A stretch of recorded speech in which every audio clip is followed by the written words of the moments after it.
Hey everyone, in this video I'm going to go ahead and show you how we could go ahead and modify the text formatting on our PowerPoint presentation. So I just went ahead and I selected a template here on Microsoft PowerPoint, and I'm just going to come into one of these slides, say it's this one right here, and once we're ready, we can go ahead and select the text that we want to go ahead and modify. So let's say we want to go ahead and modify this title. There's actually going to be an element for this title, so I just need to go ahead and click.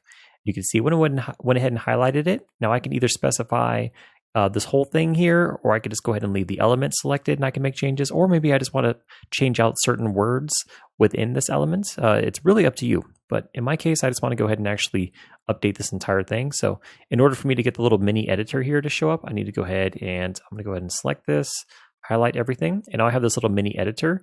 I can use this to go ahead and format the text, or you can come over here to the Home tab on your ribbon and you can go ahead and change it up there as well. But let me go ahead and highlight this again. And now what we could do is we could do things like unboldening, if that's a word, this text here. So I can either do Control B, or I could just come back over here to our little mini editor and I can start making changes. This will allow us to italicize it, or Control I for the keyboard shortcut. I can underline this by clicking this or holding Control U on our keyboard. And you can also see here it has the alignment. So I can quickly change the alignment here from left to center, or maybe I want to move it to the right. I can also go ahead and choose if I want to highlight this as well. So if I come over here, I can highlight it. Doesn't look very nice, so I probably wouldn't do that. And I could also change the text color. So right now it's black, but I can go ahead and change it to a different color just by simply clicking one of the different colors here on the palette. So maybe I prefer it as this blue color.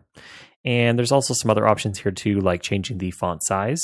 You can either select these two actions here, which will increment the size up or increment the size down, or you can just come down here to the drop down. You can go ahead and select a size there too, or you can go ahead and actually delete it and then just type in your own size. So maybe you want size 42.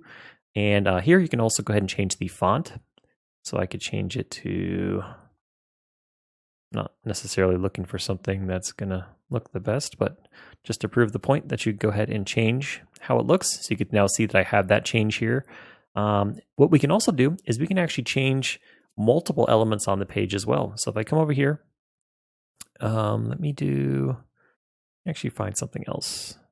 So what we could do here, let's actually change this. Let's say that we want to go ahead and change the this slide here, and we also want to change the one right here. But you can see they're two separate elements. So rather than me having to go into each element separately, I can go ahead and click on this one, and I can hold Control on my keyboard and click into, hold on one second to make sure that's selected. Okay, so now I have them both selected. So now any change that I make should reflect, or the change should be reflected on both of these elements. This should change the title and the subtitle. So let's come over here to Home, and let's go ahead and modify this. You can see that it's not showing the font here because they're two different types of font. So this one's different from this one.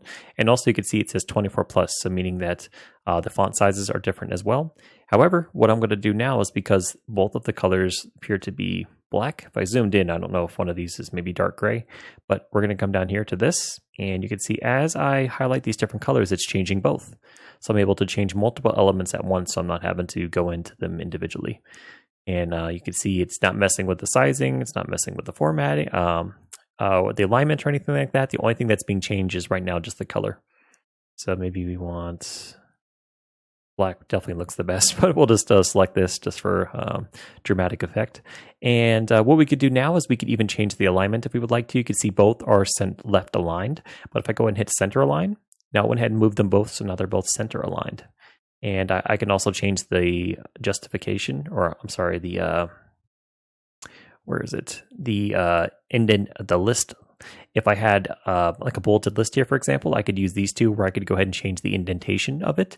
So if I just was to come over here and actually we do it underneath in the subtitle, let's add a bulleted list. I could even come over here and I could select this to go ahead and actually move the indentation over to indicate maybe this is a parent bullet.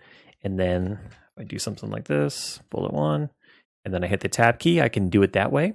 Or I can hold Shift and then press Tab and it'll jump me right back. Or I could use these actions up here and change the indentation as well. But let's go ahead and get rid of that. Okay. And yeah, that's pretty much how you're able to go ahead and select either just one element or multiple elements. And then you could either use that little mini editor that shows up, or again, come over here to Home and you have this whole section to play with. You have your font, you have your paragraph, and you could do all sorts of things. You can add strike throughs. you name it. You could change the case. So maybe I wanted to go ahead and capitalize or lowercase everything. I could change it here as well.